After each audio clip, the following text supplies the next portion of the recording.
Assalamualaikum warahmatullahi wabarakatuh. Perkenalkan kami dari kelompok 6. Saya bernama Ardi Wiranata Mogangga.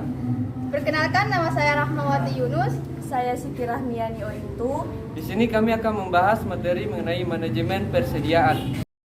Saya akan memaparkan materi manajemen persediaan.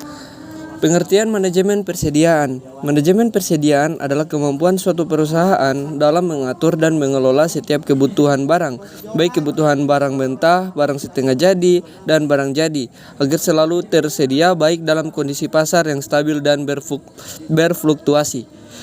Manajemen persediaan dan kebijakan perusahaan. Dari segi konsep manajemen persediaan berbeda-beda berdasarkan kategori perusahaan seperti perusahaan manufaktur, dagang, jasa, dan lain-lain sebagainya. Menurut Al Haryono Yusuf, bahwa kesediaan memiliki dua karakteristik, yakni satu, persediaan tersebut merupakan milik perusahaan, dan dua, persediaan tersebut siap dijual kepada konsumen.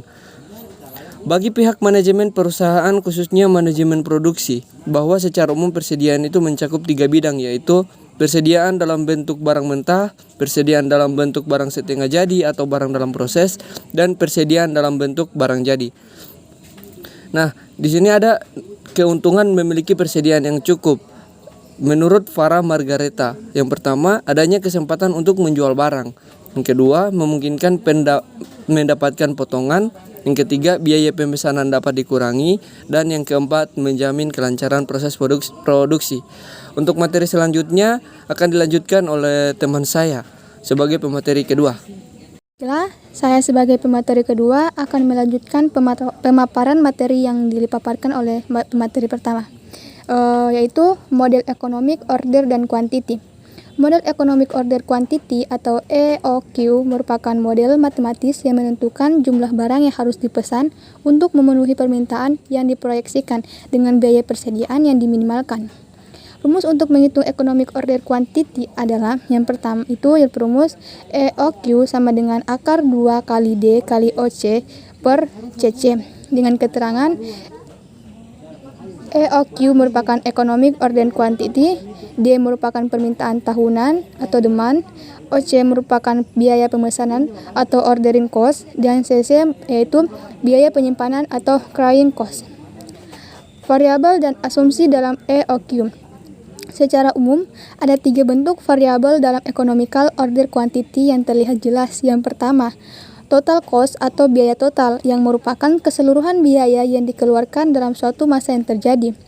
Yang kedua, ordering cost atau biaya pemesanan merupakan keseluruhan biaya yang dikeluarkan selama proses pembelian. Dan yang ketiga, carrying cost atau biaya penyimpanan, yaitu biaya-biaya yang dikeluarkan sehingga sehubungan dengan penyimpanan. Lanjut, safety stock dan reorder point. Safety stock merupakan kemampuan perusahaan untuk menciptakan kondisi persediaan yang selalu aman atau penuh pengamanan dengan harapan perusahaan tidak akan pernah mengalami kekurangan persediaan. Menurut Kasmir dan Jafar, faktor penentu dalam menghitung besarnya safety stock yaitu yang pertama, penggunaan bahasa baku rata-rata, faktor waktu, dan biaya yang digunakan. Baiklah, ini materi yang telah saya paparkan. Selanjutnya, untuk materi selanjutnya akan dipaparkan oleh teman saya. Terima kasih. Baiklah, saya akan melanjutkan pembahasan materi tentang manajemen persediaan. Reorder point adalah titik di mana suatu perusahaan atau institusi bisnis harus memesan barang atau bahan guna menciptakan kondisi persediaan yang terus terkendali. Selanjutnya, permasalahan dan solusi dalam manajemen persediaan. Yang pertama, permasalahan dan solusi pada pendekatan internal.